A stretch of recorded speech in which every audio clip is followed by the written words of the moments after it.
It's phenomenal.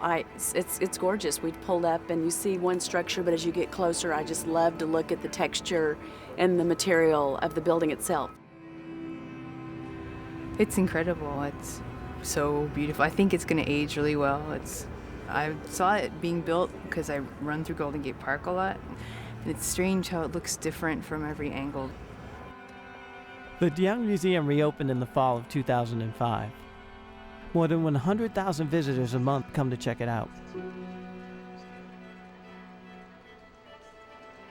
I used to really enjoy the old DeYoung, but I just think that now it's exciting. It was fun before, now I think it's exciting. There's a lot that makes this an exciting new place. Special commissions brought world-renowned artists like Andy Goldsworthy to San Francisco. Visitors enter the museum by walking over his piece called Drawn Stone. Here in the artist studio, Bay Area artists will get to set up shop too.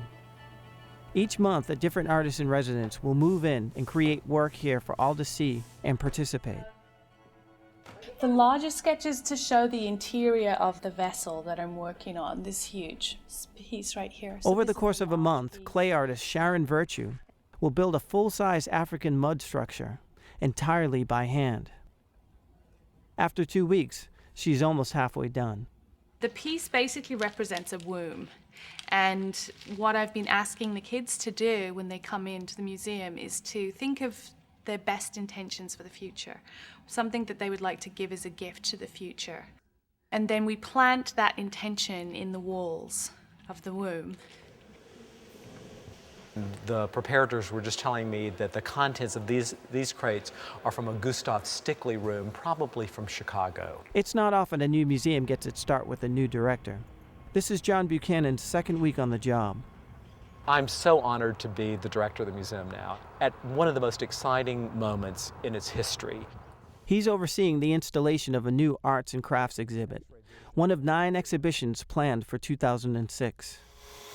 We embark in March on the 3rd exhibition in a partnership with the Victoria and Albert Museum of London, focused on the international arts and crafts movement as it arose during Victorian England. These are some big special exhibition galleries, aren't they? Hosting major exhibitions again is just one of the many benefits of the new museum. But a lot is going on in the galleries that hold the permanent collection too. Tim Burgard is the curator of American art.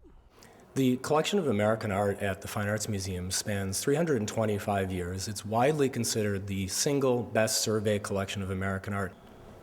One of the great advantages of the new DeYoung Museum is it's not only a state-of-the-art facility, but of course, we've actually been able to exhibit more of our objects. We have a third of our paintings collection out on view now. In most American museums, they only show about 5% of their collection.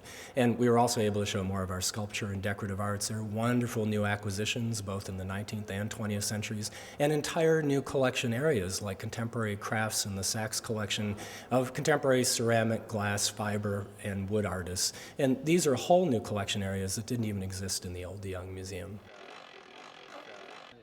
We had an opportunity to review the entire collection, especially from a conservation point of view. So paintings that had yellowed varnish that had aged over the last few decades, paintings that had never been properly conserved 50 years ago, all of these objects were brought into the laboratories here at the DeYoung Museum, carefully reviewed, and many of them were conserved, rephotographed, had new frames put on them, and also were published in a beautiful new permanent collection catalog in order to get these great works of art out to the public at large. Back in the artist studio, Sharon's month is almost up. A team of mosaic artists are helping to put the finishing touches on the mud structure. And a group of school kids have dropped by with poetry and wishes for Sharon to add to the piece.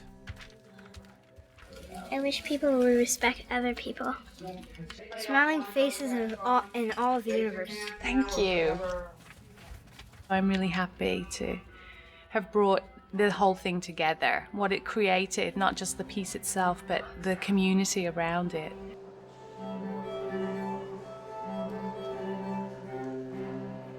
The history of the museum, its rich and diverse collections, the programming that attempts to reach so many constituents marks it as, I think, one of the great public artistic assets of the community. This is a museum for all people.